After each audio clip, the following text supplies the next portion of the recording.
श्री शिवाय नमस्तुभ्यम। ओम नमः शिवाय। आप सभी भक्तजनों का दिन शुभ और मंगलमय हो। आज के दिन हम आप सबको श्रावण मास की कथा का अध्याय 6 प्रस्तुत करेंगे। कथा शुरू करने से पहले आज का पंचांग जान लीजिए। आज पंचमी 10:38 सायं तक, तत्पश्चात षष्ठी है। आज मंगलवार है। अगर कोई शुभ कार्य करना चाहते हैं तो राहु काल का समय जरूर नोट कर लें। इस समय कोई शुभ कार्य ना करें। आज राहु काल 3:54 अपराह्न से 5:37 अपराह्न तक रहेगा। नक्षत्रों की बात करें तो आज शतभिखा नक्षत्र का योग है। चंद्रमा आज कुंभ राशि में संचार करेंगे। आज सूर्योदय 5:33 प्रातः और सूर्यास्त 7:21 सायं रहेगा। पिछली कथा में हमने श्रावण मास में किए जाने वाले विभिन्न व्रतानुष्ठान और रविवार व्रत वर्णन में सुकर्मा द्विज की कथा का वर्णन सुना था। आज की कथा में हम सोमवार व्रत विधान के वर्णन की कथा सुनेंगे। सनत कुमार बोले, हे भगवान, मैंने रविवार का हर्ष कारक महात्म्य सुन लिया। अब आप श्रावण मास में सोमवार का महात्म्य मुझे बताइए। ईश्वर बोले, हे सनत कुमार, सूर्य मेरा नेत्र है, उसका महात्म्य इतना श्रेष्ठ है, तो फिर उमा सहित सोम मेरे नाम वाले उस सोमवार का कहना ही क्या। उसका जो महात्म्य मेरे लिए वर्णन के योग्य है उसे मैं आपसे कहता हूँ। सोम चंद्रमा का नाम है और यह ब्राह्मणों का राजा है। यज्ञों का साधन भी सोम है। उस सोम के नाम के कारणों को आप सावधान होकर मुझसे सुनिए, क्योंकि यह वार मेरा ही स्वरूप है, अतः इसे सोम कहा गया है। इसलिए यह समस्त राज्य का प्रदाता तथा श्रेष्ठ है। व्रत करने वाले को यह संपूर्ण राज्य का फल देने वाला है। हे विप्र, उसकी विधि सुनिए, मैं आपको विस्तार पूर्वक बता रहा हूँ। 12 महीने में सोमवार अत्यंत श्रेष्ठ है। उन मासों में यदि सोमवार का व्रत करने में असमर्थ हो तो श्रावण मास में ही इसे अवश्य करना चाहिए। इस मास में इस व्रत को करके मनुष्य वर्ष भर के लिए व्रत का फल प्राप्त करता है। श्रावण शुक्ल पक्ष के प्रथम सोमवार को यह संकल्प करें कि मैं विधिवत इस व्रत को करूंगा या करूंगी। शिव जी मुझ पर प्रसन्न हो। इस प्रकार चारों सोमवार के दिन, और यदि 5 हो जाए तो उसमें भी प्रातः काल यह संकल्प करें और रात्रि में शिव जी का पूजन करें। 16 उपचारों से सायंकाल में भी शिव जी की पूजा करें और एकाग्रचित होकर इस दिव्य कथा का श्रवण करें। हे शरद कुमार, इस सोमवार की कही जाने वाली विधि को अब मुझसे सुनिए। श्रावण मास के प्रथम सोमवार को इस श्रेष्ठ व्रत को प्रारंभ करें।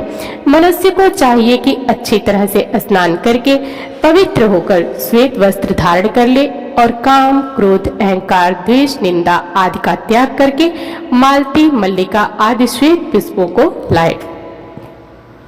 इनके अतिरिक्त अन्य विविधों पुष्पों से तथा अभिष्ट पूजनोपचार के द्वारा त्र्यंबकम इस मूल मंत्र से शिव जी की पूजा करें। उसके बाद कहें, मैं शव, भावनाश, महादेव, उग्र उग्रनाथ, भाव, शशि मौल, रुद्र, नीलकंठ, शिव तथा भवहारी का ध्यान करता हूँ।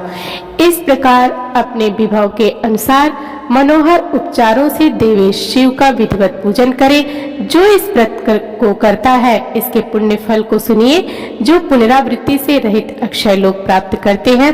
हे सनत कुमार, इस मास में नक्त व्रत से जो पुण्य प्राप्त होता है उसे मैं संक्षेप में कहता हूँ। देवताओं तथा दानवों से भी अभेद्य 7 जन्मों का अर्जित पाप नक्त भोजन से नष्ट हो जाता है। इसमें कोई संदेह नहीं करना चाहिए। अथवा इस अत्युत्तम व्रत को उपवास पूर्वक करें। इसे करने से पुत्र की इच्छा रखने वाला मनुष्य पुत्र प्राप्त करता है और धन चाहने वाला धन प्राप्त करता है। वह जिस अभिष्ट की कामना करता है उसे पा जाता है। इस लोक में दीर्घकालिक वांछित सुखोपभोगों को भोग कर अंत में श्रेष्ठ विमान पर आरूढ़ होकर वह रुद्रलोक में प्रतिष्ठा प्राप्त करता है। चित्त चंचल है, धन चंचल है और जीवन भी चंचल है, ऐसा समझकर प्रयत्न पूर्वक व्रत का उद्यापन करना चाहिए। चांदी के वृषभ पर विराजमान सुवर्ण निमित्त शिव तथा शिव पार्वती जी की प्रतिमा अपने सामर्थ्य के अनुसार बनानी चाहिए। इसमें धन की कृपणता नहीं करनी चाहिए। उसके बाद एक दिव्य तथा शुभ भद्र मंडल बनाएं तथा उसमें 2 श्वेत वस्त्रों से युक्त एक घट स्थापित करें। घट के ऊपर तांबे अथवा बांस का बना हुआ पात्र रखें। उसके ऊपर उमा सहित शिव को स्थापित करें। उसके बाद श्रुति, स्मृति और पुराणों में कहे गए मंत्रों से शिव की पूजा करें। पुष्पों का मंडप बनाएं तथा उसके ऊपर सुंदर चंदोवा लगाएं। उसमें गीतों बाजों की मधुर ध्वनि के साथ रात में जागरण करें। उसके बाद बुद्धिमान मनुष्य अपने गृहस्थ सूत्र में निर्दिष्ट विधान के अनुसार अग्नि स्थापन करें और फिर 100 आदि 11 श्रेष्ठ नामों से पलाश की समिधाओं से 108 आहुति प्रदान करें। यव, व्रीहि, तिल आदि से आहुति आप्यायस्व इस मंत्र से दें और बिल्व पत्रों की आहुति त्र्यंबक अथवा षडक्षर मंत्र ओम नमः शिवाय से प्रदान करें। उसके बाद स्विष्टकृत होम करके पूर्णाहुति देकर आचार्य का पूजन करें और बाद में उन्हें गौ प्रदान करें। उसके बाद 11 श्रेष्ठ ब्राह्मणों को भोजन कराएं तथा उन्हें वंश पात्र सहित 11 घाट प्रदान करें। इसके बाद पूजित देवता को तथा देवता को अर्पित सभी सामग्री आचार्य को दें और तत्पश्चात प्रार्थना करें, मेरा व्रत परिपूर्ण हो और शिव जी मुझ पर प्रसन्न हो। उसके बाद बंधुओं सहित हर्ष पूर्वक भोजन करें। इसी विधान से जो मनुष्य इस व्रत को करता है वह जिस जिस अभिलषित वस्तु की कामना करता है उसे प्राप्त कर लेता है और अंत में शिव के लोक को प्राप्त होकर उस लोक में पूजित होता है। हे शरद कुमार, सर्वप्रथम श्री कृष्ण ने इस मंगलकारी सोमवार व्रत को किया था। श्रेष्ठ आस्तिक तथा धर्मपरायण राजाओं ने भी इस व्रत को किया था। जो इस व्रत का नित्य श्रवण करता है वह भी उस व्रत के करने का फल प्राप्त करता है। इस प्रकार श्री स्कंद पुराण के अंतर्गत ईश्वर सनत कुमार संवाद में श्रावण मास महात्म्य के सोमवार व्रत कथन नामक 6ठा अध्याय पूरा हुआ।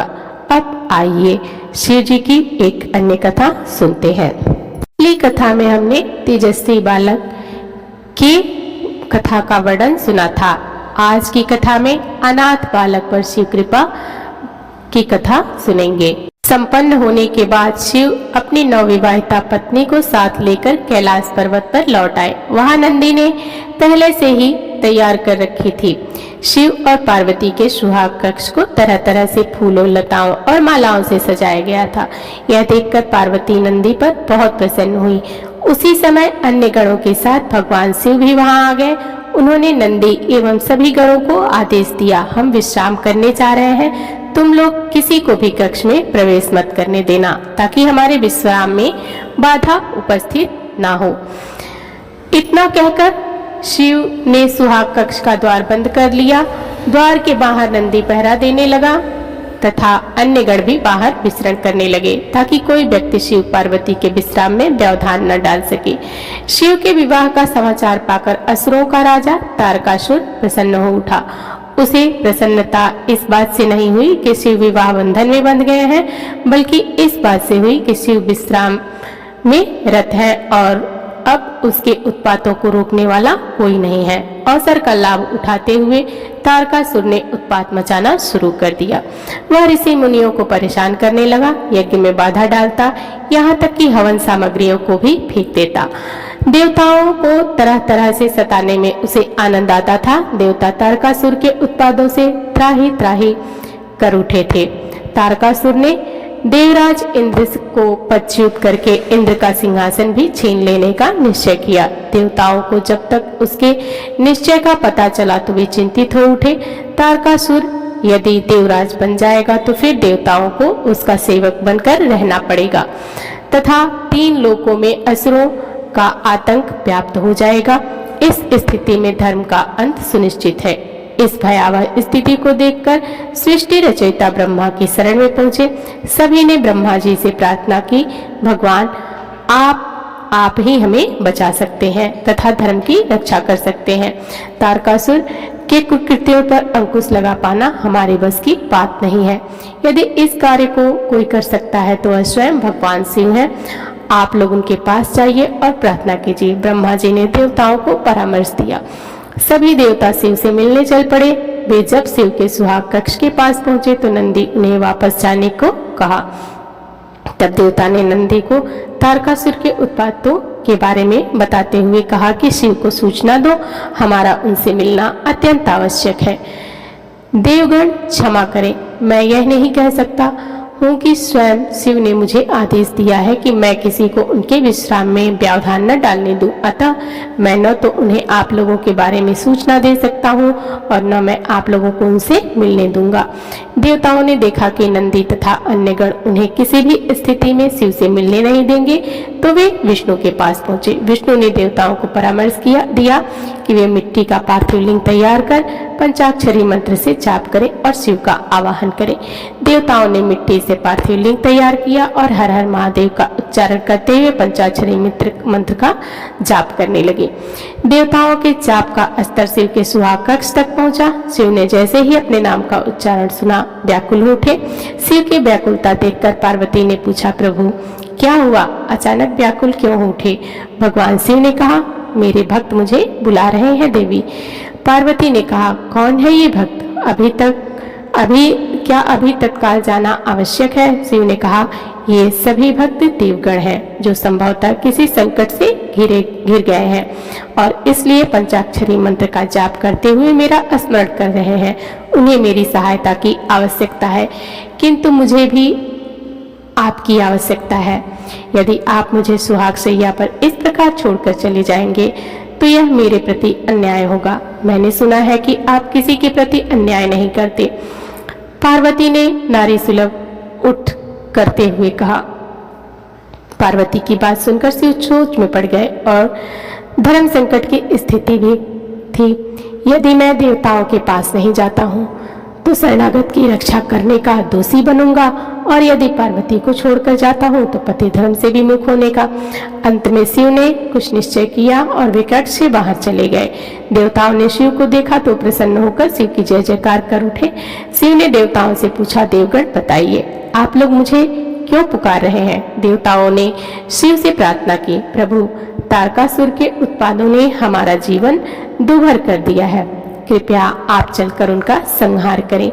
शिव असमर्थता व्यक्त करते हुए बोले, मैं तो अभी आप लोगों के साथ नहीं चल सकता, आप लोग ही कोई अन्य उपाय सोचें। यह सुनकर देवतागण सोच में पड़ गए।